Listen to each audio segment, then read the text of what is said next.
está acá con nosotros nuestro invitado y amigo, Claudio Lozano, director del Banco Nación. Y me quedo, Claudio, buenas noches, bienvenido. Me quedé pensando con lo que decía Alberto, ¿no? Queremos que el país, que el mundo nos vea como un país honorable. ¿Cuán lejos o cerca estamos de esto, teniendo en cuenta el contexto de reestructuración de la deuda? Lo que no es muy honorable es el proceso de endeudamiento. En realidad no pasa nuestro honor por allí, ni tampoco los personajes que tenemos sentados delante nuestro en la negociación. La verdad que son impresentables. Argentina está haciendo una propuesta absolutamente moderada. Esta es la categorización lógica. El fondo dijo hace aproximadamente un mes que la deuda de la Argentina era insostenible y dijo que Argentina necesitaba el alivio de carga financiera en 10 años que tenía que ir entre 55.000 y 85.000 millones de dólares. Eso dijo el fondo. Sí. La propuesta que presentó Argentina está por debajo de los 55.000 millones de dólares como reducción de la carga financiera. O sea que es una propuesta absolutamente moderada. No se tomó los 85.000 que el fondo le planteó. Se paró en alrededor de 52.000 millones de dólares. Y a pesar de eso, digamos, si uno mira, la quita de capital es muy pequeña en términos promedio y la tasa de interés, si bien baja respecto a lo que tenía la Argentina, estamos en un contexto mundial de tasa cero. Consecuentemente, los acreedores acá no están perdiendo. Entonces, resulta absolutamente inaceptable que estén presionando para que no haya 3 años de gracia, sino que haya uno solo, que eso es lo que están pidiendo. Segundo, que la Argentina duplique la tasa de interés y que encima gatille cash o con un bono los intereses para este año. Entonces digo, Argentina la verdad no tiene ninguna razón para correrse de la propuesta que hizo y es bueno dejar en claro que terminada esta parte de la historia que despeja los vencimientos con los acreedores privados, viene otra discusión, que es la discusión de qué hacemos con los vencimientos de la deuda con el acreedor más importante, que es el fondo. Porque el papel de la muchacha que está al frente del fondo es que la Argentina le haga la quita a los privados para que le pague al fondo. Argentina no tiene la posibilidad de pagarle al fondo. En realidad, supongamos que la cuestión del endeudamiento quede tal cual está hoy la oferta. Sí. Si fuese así, del 2020 al 2023, igual nosotros tendríamos que pagar en promedio 4.500 millones de dólares por los vencimientos del fondo y de los organismos multilaterales de crédito. Vos estás sugiriendo, y lo pregunto, que tal vez Argentina, que este apoyo que el Fondo Monetario le está dando a la Argentina en la gestión, tiene que ver con que Guzmán le dijo, ¿esto es para pagarles a ustedes? No. Yo estoy diciendo por qué el fondo hace lo que hace. Porque espera. Lo que digo es, yo creo en la palabra del ministro Guzmán que dijo, luego de terminar la negociación con los acreedores, el fondo va a tener que entender que tampoco le podemos pagar a ellos. Y consecuentemente tendremos que poder patear el pago de intereses al fondo para tener despejado también los vencimientos con los organismos multilaterales. Lo que digo es, si los 74.000 millones de dólares que la Argentina tiene comprometidos con los organismos multilaterales, de los cuales más de la mitad son con el fondo, los intereses que la Argentina tiene que pagar del 2020 al 2023 son en promedio 4.500 millones de dólares al año. La Argentina de la pandemia, la Argentina que termina este año 20 puntos abajo el producto por habitante del año 2011, es una Argentina que necesita los recursos públicos que el presupuesto le asigna a la deuda y los dólares que necesitamos para crecer, para discutir la recuperación de la economía argentina. Claudio, quería contar algo también que es central. El señor Guzmán, que aquí vemos, un economista muy importante también de la Universidad de Columbia, con mucha cercanía con Joseph Stiglitz, es un discípulo de él, del premio Nobel Joseph Stiglitz, conversa muy comúnmente con Roberto Labaña.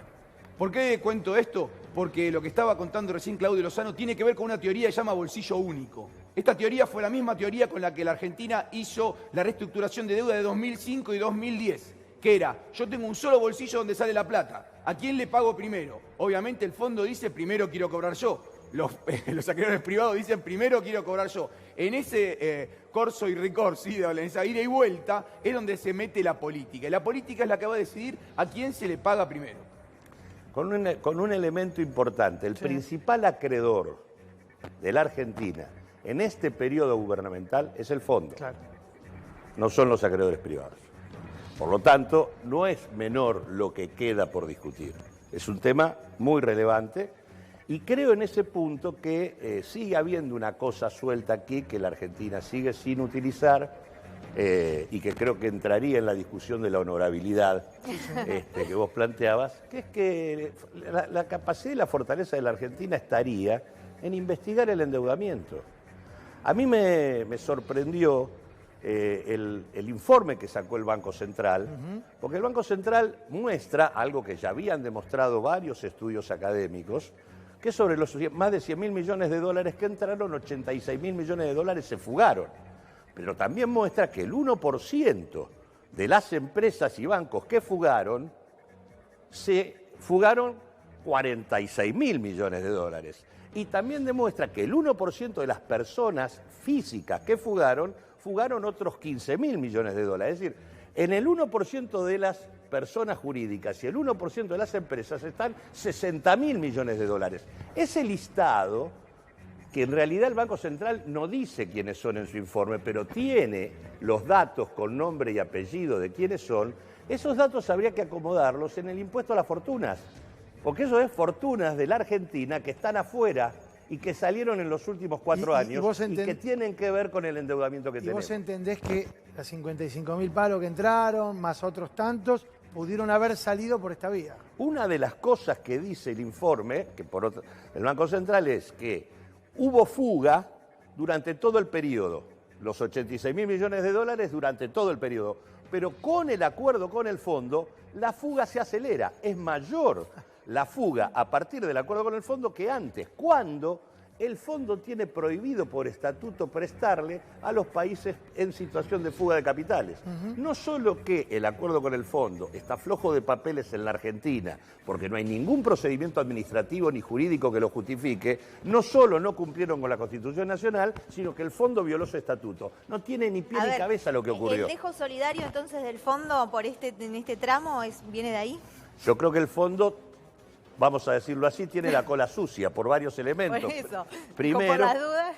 Claro, tiene la cola sucia, primero porque prestó lo que no podría haber prestado nunca, segundo porque no obligó al gobierno de Macri a asumir la situación de default en la que se encontraba y reestructurar la deuda ellos, que es lo que tendría que haber pasado, y tercero porque violó su propio estatuto y prestó lo que no podía seguir prestando, no podía prestarle un país en donde los fondos entraban por un lado y salían por el otro. Claro. Lozano, yo escucho en contexto todo esto que usted dice. Por un lado, los términos de este supuesto acuerdo que acabamos de anunciar como un buen acuerdo. Está negociando a partir de una tasa de interés que es baja respecto a lo que se venía pagando, pero alta a lo que se paga en el mundo.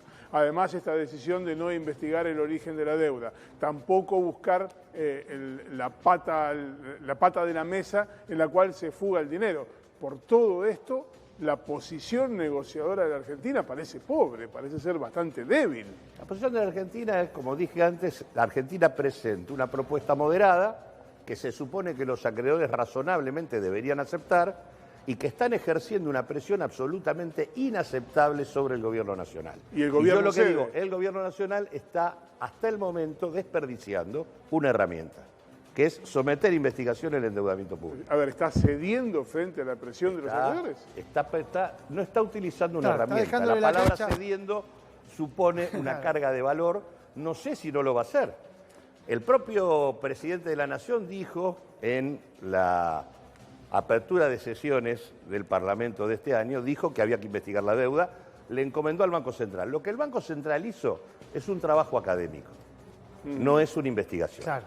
La investigación que implica quiénes son los bancos que a dedo, sin licitación, colocaron la deuda argentina. Ahí está la ¿Y a quién?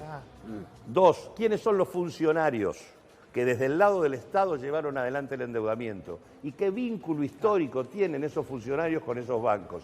Y tres, quiénes son los que sacaron el dinero del país. Todo eso el Banco Central lo tiene. Y todo eso es lo que permite armar 3 columnas que nos permiten discutir procedimientos administrativos, procedimientos penales, impugnar fondos. Uno de los problemas que planteó Ernesto cuando explicaba es las cláusulas que tienen los bonos. Uno de los bonos más peligrosos es el bono a 100 años, que tiene una cláusula de aceleración que implica que si vos lo defaulteás tenés que garpar 14.000 palos. Ese bono es absolutamente ilegal, porque nunca estuvo en el presupuesto nacional del año en que se emitió la definición de que había que emitir un bono a 100 años.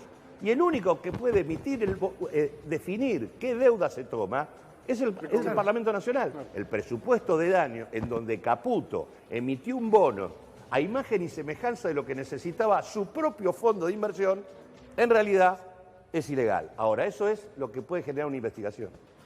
Déjame, yo sé que el tema de hoy es deuda y vamos a volver sobre la cuestión, pero no puedo dejar de mencionar algo que contábamos ayer. Ayer, en un hallazgo periodístico, Ernesto contó que está cobrando el ATP la familia, ¿cómo se llama?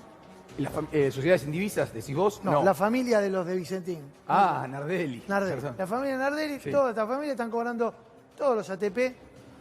¿Qué sentiste vos cuando una empresa tan importante como esta, a la que el Banco Nación, cuyo directorio vos integrás, está investigando y ya está denunciada por este... A mí me parece impresentable que le estemos pagando a Vicentín, a Techín, a Clarín, a Ledesma. A Ledesma. Digo, es impresentable que se haya ampliado el ATP en esa dirección y no se haya ampliado, por ejemplo, a las cooperativas de trabajo. Entonces, la nómina salarial de Techín se paga. Los asociados de una cooperativa no lo reciben. Digo, esto no está bien. Tampoco está bien que le paguemos 320 palos al fondo cuando todavía falta pagar el IFE de abril. Todavía no se terminó de pagar el IFE de abril. Y como vamos a terminar pagando el IFE de mayo en julio. Sí, entonces digo, este tipo de discusiones son centrales porque lo que estos muchachos del poder que cargan contra el gobierno tiene una definición política fundamental que es haber bancado la cuarentena para preservar la salud de nuestro pueblo. Frente a eso hay una ofensiva descarada de los dueños del dinero para voltear esto.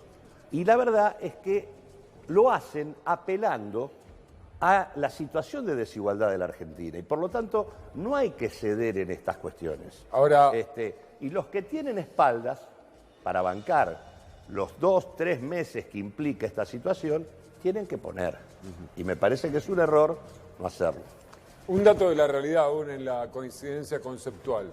¿No le parece que desde el escenario de hacer lo posible, si cuesta tanto tratar o debatir el impuesto a la riqueza hasta el punto de que la gente común entiende que esto es una especie de bono contribución de la sociedad de bomberos voluntarios de cualquier barrio? Hablar de investigar la deuda nos puede llevar la vida de 5 argentinas. No, la verdad que no. Cualquier encuesta que vos veas hoy sobre el impuesto a las grandes fortunas y sobre la investigación de la deuda y la suspensión de los pagos te va a dar enormemente favorable. Ahí diste el clavo. Hay consenso absoluto. Sí.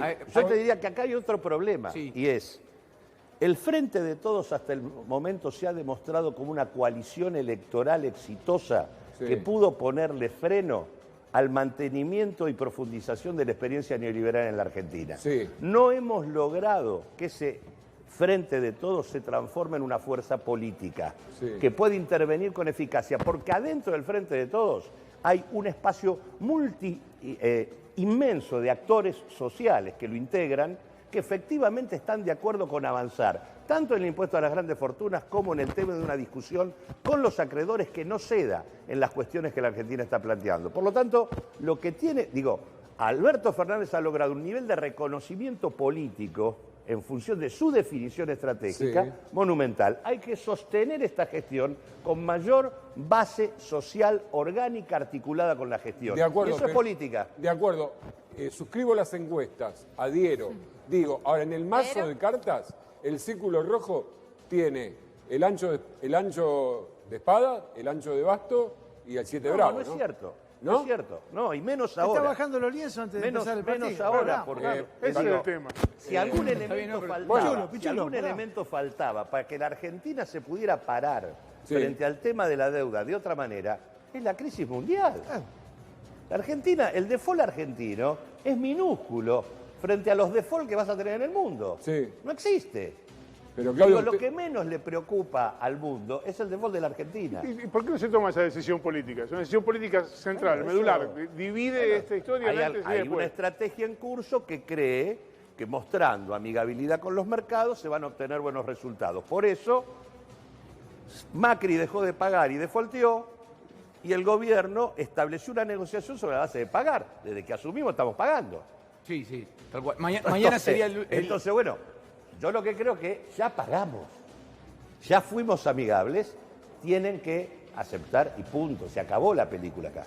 Entonces, Sí. que ese es el punto. Pero te llevo, Claudio, a un tema que me parece importante, que es el impuesto a las grandes fortunas, porque están ligados, tal cual vos lo decías, están absolutamente ligados, la renegociación de la deuda y el pago de la deuda externa con quienes pagan los costos de la pandemia. Los costos, quiero decir, los costos económicos, los costos sociales y sanitarios siempre lo pagan lo mismo en la Argentina, que son el sector más humilde, los más pobres. Ahora bien, ayer nosotros contábamos esto, que esto va a empezar, este impuesto supuestamente va a empezar, digamos, el piso va a ser 200 millones de pesos. Lo tenés ahí el cuadrito, me parece que era el artículo 4. Sí, Nachito, eso, buscalo. o sea, el piso va a ser 200 millones de pesos para los que hayan, digamos, hecho públicas o declarado, mejor dicho, hasta el 19 de Ahí está. diciembre del año pasado, 200 millones de pesos netos en la Argentina como patrimonio. Ahora bien, ese cero es muy gracioso, me estaban cargando porque con cero no pagas impuestos. Sí, No, sí, debería decir ¿qué uno, pero no pasó? importa. No, porque el que tiene cero no paga impuestos. Pero no importa, como esto es un borrador y que luego se va a transformar en ley, muchas veces esas cosas pasan. Ahora bien, lo interesante de esto es, y te pregunto a vos, Claudio, ¿qué pensás sobre esto? O sea, a los que tienen cuentas en el exterior, hay que ponerle este impuesto, por ejemplo, como nosotros contábamos ayer, de a los que tienen 400 millones de pesos en el exterior, cobrarle 2% de impuesto, a los que tienen entre 400 y 3.000 millones, 2,50, y a los que tienen 3.000 millones para arriba, 3,50, o se quedó corto este impuesto? Yo creo que la alícuota puede estar bien. El problema es el universo que toma. A ver, la información mundial disponible nos indica, con consultoras especializadas, publicaciones que se basan en declaraciones juradas de los propios empresarios y banqueros, con la información del sistema financiero mundial, indica que en la Argentina hay 114.000 argentinos que tienen más de un palo verde de patrimonio neto. La AFIP tiene solo registrado 32.000 personas con más de un palo verde. Esa diferencia tiene que ver con la práctica de evasión y fuga que hay en la Argentina. Por lo tanto, al universo de lo que la AFIP tiene registrado, que en realidad este universo ahí incluso está achicado porque no es arriba de un palo, es arriba de dos o de tres, claro. en realidad van a agarrar solo 11.000 o 12.000 de los 32. A ese universo hay que agregar los que fugaron. Claro. La fuga. Son 80.000 Los- personas más o menos. Digo, son 60.000 y están las empresas. Sí, está bien. Entonces, ahí hay que poner una alícuota similar en función de los montos fugados, porque eso es parte de la práctica por la cual ocultan patrimonios y rentas que en realidad se deberían recaudar por vía normal en el sistema impositivo argentino. Así que mi preocupación no es tanto la alícuota, sino el universo. Y creo que el Banco Central, al mostrar la lista de fugadores, estaría en condiciones de aportarle al Parlamento Nacional un elemento para mejorar el impuesto a las grandes fortunas. Claudio, sumamos otro Claudio a este diálogo que estamos teniendo. Claudio Loser, ex director del Fondo Monetario Internacional. Bienvenido a Solo Periodismo. ¿Cómo le va? ¿Nos escucha bien? Hola, director no del Fondo Monetario, sino para América Latina. Exacto, Para sí. América Latina. Bien, estuvo escuchando algo, pero igual va la pregunta, ¿cómo está siguiendo, cómo ve esta reestructuración, esta negociación que se está dando por estos días? Yo soy bastante optimista dentro de las posibilidades del caso. Sí. ¿Qué quiero decir con eso? Mañana la Argentina entra en lo que se llama default técnico, default selectivo. Uno puede hablar mucho de eso, pero realmente dado cómo es la dinámica de que se está negociando, de que se está hablando, aunque legalmente la Argentina dejó de cumplir, en la práctica por lo menos como yo lo veo, no va a haber acciones judiciales por parte de los bonistas y entonces uno puede decir, sí, hay un default técnico, pero dado que hay un proceso de negociación de buena fe, se puede, no es algo que tiene implicaciones legales o financieras en este momento. Claudio, ¿cómo le va? Ernesto Adida le habla. Dígame una Hola. cosa, ¿cómo le va? Es una discusión que muchas veces se tiene. ¿Qué es el fondo? ¿Es el representante de países o el representante de grandes bancos? El fondo es el representante. El fondo no tiene nada que ver con esto, primero. O sea, No, está bien, yo está estoy bien. hablando- Digo por la deuda, digo por la deuda del acá, FMI. yo no voy a sobredefender a mi anterior, no voy a sobredefender a mi anterior empleador del que me jubilé. No Pero- tiene nada que ver. Pero el fondo no representa a los bancos, al contrario, los bancos siempre odian al fondo. Si ustedes creen que los argentinos odian al fondo, tienen que ver los bancos en circunstancias como esta. O sea, realmente el fondo es una cooperativa de crédito con votos variables, o sea, depende de la importancia del país, pero es una cooperativa de 192 países y lo que le importa son los países y no los bancos. Sí. Ahora, Loser, acá hay un tocayo suyo, economista, hoy integrante del directorio del Banco Nación, Claudio Lozano. Sí, estaba escuchando a mi tocayo. Sí. Que Claudio recién hacía También como alguna referencia respecto de cuáles son las razones por las cuales hoy Kristalina Georgieva, la titular del Fondo Monetario, tiene tan buena onda con la Argentina o está tan bien predispuesta. Y él lo que sugiere es que el fondo tiene la expectativa de que Argentina no le pague a los bonistas, pero que le pague al fondo. ¿Usted cree que esto puede llegar a ocurrir? ¿Que ahora el fondo le reclame a la Argentina? Si la Argentina, digamos que la señora Georgieva lo dice porque estamos en un mundo distinto. La señora Lagarde tenía también estaba con la Argentina, uno van a decir era otro gobierno, pero el mismo país, de todas maneras. La señora Georgieva dice tenemos que salvar a la Argentina y nosotros como fondo, va a decir, no podemos reestructurar de la manera que reestructura un sector privado, porque la plata que la Argentina debe no se la debe a los bancos o a los Estados Unidos, se la debe a Chile, se la debe a Uruguay, se la debe a lo mejor a Vietnam o a Singapur. O sea, es un negocio diferente. Lo que sí se puede hacer es un nuevo programa donde le dan más plazo. La tasa de interés, de paso, que cobra el fondo es la más baja que hay. No es tasa de mercado, es 3%, una cosa así. O sea que realmente es una situación diferente, pero el fondo lo que quiere es que se arregle con los bancos y sentarse y poder, yo creo, ayudar a la Argentina. No hay mala voluntad, como yo lo interpreto, por parte de la señora Georgieva y de la directiva. Bueno. A Lozano, les digo los apellidos, Claudio, porque son dos Claudio. Le pregunto a Lozano esto. Sí, Le pregunto yo soy Claudio Marcelo. bueno, está bien. Le pregunto a Lozano esto. ¿Hay posibilidad de que la Argentina logre que el Fondo Monetario acepte que estuvo flojo de papeles cuando le dio el préstamo a la Argentina? Bueno, eso merecería que la Argentina lo demuestre, por eso recomiendo la investigación del caso, pero yendo al punto del club de los asociados del fondo de los países, el problema acá es que el fondo le prestó a la Argentina violando su propia carta orgánica. Entonces acá hay una doble responsabilidad. Hay una responsabilidad del gobierno anterior y hay una responsabilidad del Fondo Monetario Internacional que hizo algo que no debía hacer. Si en el periodo en que el fondo asistió a la Argentina con 44.500 millones de dólares, se fugaron 46.000 millones de dólares, la verdad que el fondo no cumplió con la función que debiera cumplir y por lo tanto debería hacerse responsable ante los países que representan de su error. Y además eso implica que la Argentina no recibió ese dinero, entre otras cosas.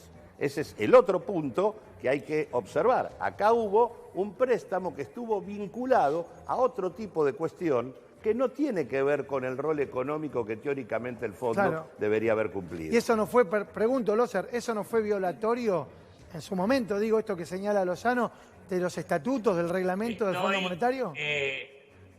Escucho con mucho interés y con gran respeto, estoy en desacuerdo. En el sentido de que no se violó. La visión que hay en la Argentina es que se violaron los estatutos del fondo.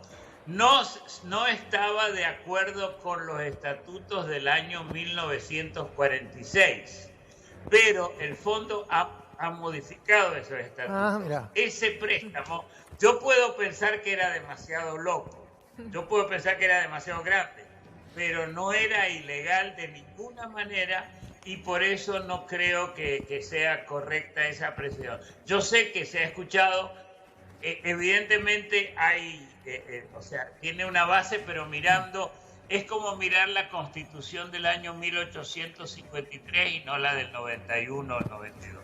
Pero el estatuto actual sigue siendo ese. La Constitución se modificó. No sé qué pasó. Claro, lo que dice Loser es que hubo una modificación.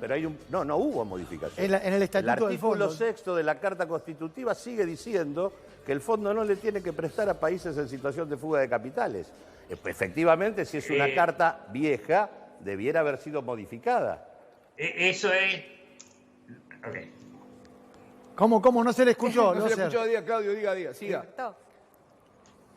Hay una pequeña interferencia tecnológica, debe ser la mala calidad del sistema norteamericano. Pero no. Fundamentalmente la Carta Orgánica, cuando se creó el fondo, no se podía prestar. Primero, la Argentina, quiero decir una cosa, la Argentina es el deudor serial más grande que ha tenido el fondo en América Latina desde el retorno de la democracia. No importa el gobierno que haya sido, no ha habido ningún otro país, salvo algún país pequeño que haya tenido tantos programas. Se prestó con gobiernos justicialistas, con gobiernos no justicialistas, kirchneristas incluso un poco, se prestó y era no para evasión, salida de capitales, sino que se usó parte de ese dinero porque había que pagar la deuda, no se quería declarar default. Yo creo que es incorrecta esa declaración. Estoy seguro que mi tocayo Claudio no va a estar de acuerdo conmigo, pero de todas maneras lo que sí creo es que se prestó demasiado, que hubo mal manejo en su momento en la Argentina y que también no es el mejor manejo en este momento. Claudio, le agradecemos mucho su participación en nuestro programa. Espero haber sido constructivo en mi discusión y le pido perdón a mi tocayo espero no haber sido ofensivo. No, para nada. Muchas gracias. Me queda una para Claudio. Una sola cosa quiero decir, que es, hay una asociación directa. Es cierto que el fondo estuvo metido en todo el proceso de endeudamiento de la Argentina. Por algo será. En eso es absolutamente así. ¿Cuánta intimidad? Y también es cierto que cuando uno traza una curva sobre el proceso de endeudamiento argentino, puede trazar otra en paralelo y simultáneo, que es la de la fuga de capitales. Sí, claro. Por eso todos los años el INDEC nos muestra que los activos en el exterior de argentinos equivalen a 350.000 millones de dólares. Tenemos una deuda de 321.000 millones de dólares. Sí. Así que efectivamente la relación es esa, deuda y fuga. Por eso hay que terminar con esa historia. Diría el Indio Solari, me pongo de pie, todos fondos monetarios políticos, ¿no? ¿No? Juega. Siempre, claramente, siempre juega. Bueno, me quedo tranquilo. Yo te quiero preguntar una antes de despedirte y agradecerte que hayas venido a nuestro programa, Claudio, porque hablando de estas cuestiones que tienen que ver con la relación del Estado y las empresas, Fernanda Vallejo está impulsando por lo menos una iniciativa, no sé si ya tiene forma parlamentaria, en la que lo que propone es que a todas las empresas que se las está asistiendo, el Estado de algún modo comience a requerirles participación dentro de las acciones, es decir, una suerte de estatización. ¿Cómo ves esta posibilidad? De la que hoy el presidente habló incluso y dijo, bueno, no está mal, podría haber. No, digo, primero que habría que hacer un corte, porque entonces nos quedaríamos con todas las pymes. Claro. ¿No? Digo, estás asistiendo a las pymes, digo, acá me parece que lo que Fernández está planteando tiene que ver con un problema, que es haber abierto de manera excesiva el programa de asistencia al trabajo y la producción. Lo que habría que hacer es no hacer eso.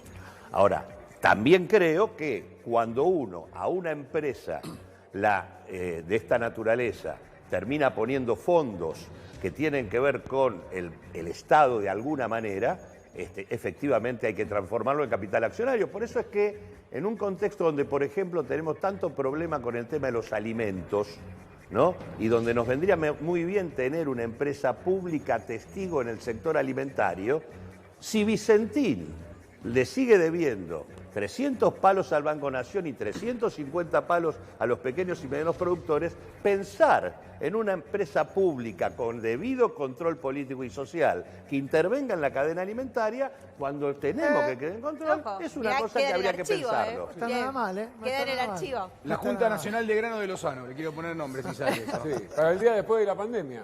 Pero tenemos 750 Pleno empleo. palos para capitalizar en Claro, Vicentín. pleno empleo. Por eso, ahí tiene. Claro.